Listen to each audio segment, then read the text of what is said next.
여러분도 큐티하세요. 평안할 때 하나님을 먼저 생각한 다윗이라는 제목으로 오늘 묵상하겠습니다. 여호와께서 주위의 모든 원수를 무찌르시사 왕으로 하여금 궁에 평안히 살게 하실 때 왕이 선지자 나단에게 말하여 나는 백향목 궁에 살거든 하나님의 궤는 휘장 가운데 있다 하고 나단은 여호와께서 왕과 함께 계시니 마음에 있는 모든 것을 행할 것을 말합니다. 그 밤에 여호와의 말씀이 나단에게 임하니 나단은 다윗에게 여호와의 말씀을 전합니다. 내가 나를 위하여 내가 살 집을 건축할 수 있겠느냐?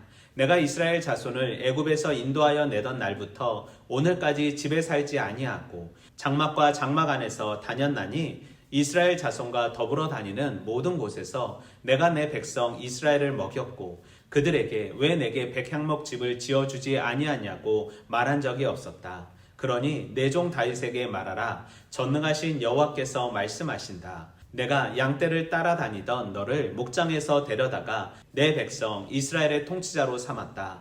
또한 내가 어디로 가든지 내가 너와 함께 있고 내 앞에서 내 모든 원수들을 끊어내었다. 그러니 이제 내가 이 땅의 위대한 사람들의 이름처럼 내 이름을 위대하게 만들어주겠다. 그리고 내 백성 이스라엘을 위해 한 곳을 정해 그들이 뿌리박을 터전을 주고 그들이 다시는 옮겨 다니지 않도록 할 것이다. 또한 전처럼 악한 사람들이 그들을 더 이상 해치지 못하게 하며 내가 사사들을 세워 이스라엘을 다스렸던 때와 같이 하지 않을 것이다. 내가 또 너를 내 모든 원수들로부터 구해내어 평안하게 할 것이다. 나 여호와가 직접 너를 위해 왕조를 세울 것을 선포한다. 내 날들이 끝나서 내가 내 조상들과 함께 잠들 때 내가 내 몸에서 나올 내 자손을 일으켜 내 뒤를 잇게 하고 내가 그의 나라를 든든히 세울 것이다.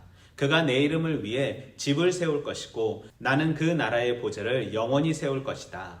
그리고 나는 그에게 아버지가 되고 그는 내게 아들이 되리니 그가 만일 죄를 범하면 내가 사람의 매와 인생의 채찍으로 징계하려니와 내가 내 앞에서 물러나게 한 사람에게서 내 은총을 빼앗은 것처럼 그에게서 빼앗지는 아니하리라.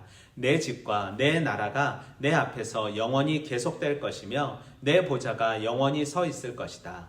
나단이 이 모든 계시의 말씀을 다윗에게 그대로 전합니다. 다윗은 평안할 때 자신을 생각하지 않고 하나님의 성전을 지을 생각을 하였습니다. 그러나 하나님은 건물 안에 묶여있는 분이 아님을 말씀하십니다. 하나님은 무소부재 전능하신 분입니다. 또한 다윗이 성전을 짓지 못한 이유는 역대상 22장 8절의 말씀을 통해 알 수 있는데 그의 손에 피가 많이 흘렸고 크게 전쟁하였기 때문입니다. 그래서 성전은 주 솔로몬에 의해 세워집니다. 그리고 솔로몬의 범죄함이 있었지만 그 나라는 망하지 아니하고 말씀의 예언처럼 그 다음 왕으로 지속됩니다.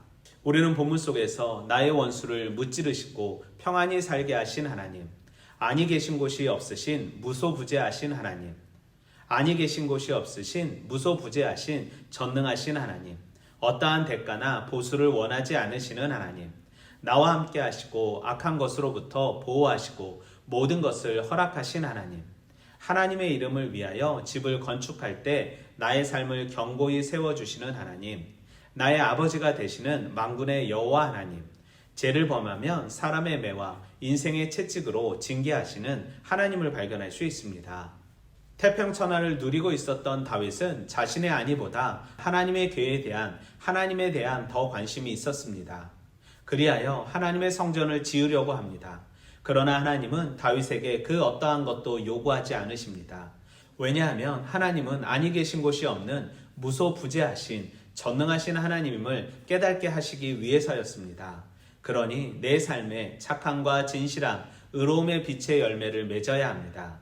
하나님께서 다윗에게 주신 복은 그를 택하사 하나님의 나라 이스라엘의 주권자로 세우시고 하나님께서 동행하시면서 그의 모든 원수들에게서 벗어나 편히 쉬게 하시는 복이었습니다. 그리고 장래의 일을 알게 하시고 그 장래에도 끝까지 지켜주시겠다는 하나님의 축복이었습니다. 성도는 자신의 만족과 행복보다는 하나님 나라를 먼저 생각할 때 견고해지고 점점 강성해질 수 있습니다. 성도에게 닥치는 사람의 매와 인생의 채찍은 죄에서 돌이키게 하시기 위한 하나님의 강력한 섭리입니다. 하나님은 우리의 죄보다 더 큰 사랑으로 우리를 자녀 삼으시고 우리의 아버지가 되셨습니다. 아니 계신 곳이 없는 그 하나님만 의식하며 착함과 진실함과 의로움으로 살기 원합니다. 내 삶의 위기, 나를 넘어뜨리기 위한 하나님의 징계가 아닌 나를 살리기 위한 하나님의 계획임을 알아 회개함으로 하나님의 보호하심을 받아 평안한 삶 살기 원합니다. 내 삶의 평안과 안위보다 하나님의 영광을 위해 살아가는 삶 살기 원합니다. 오늘도 말씀으로 화이팅!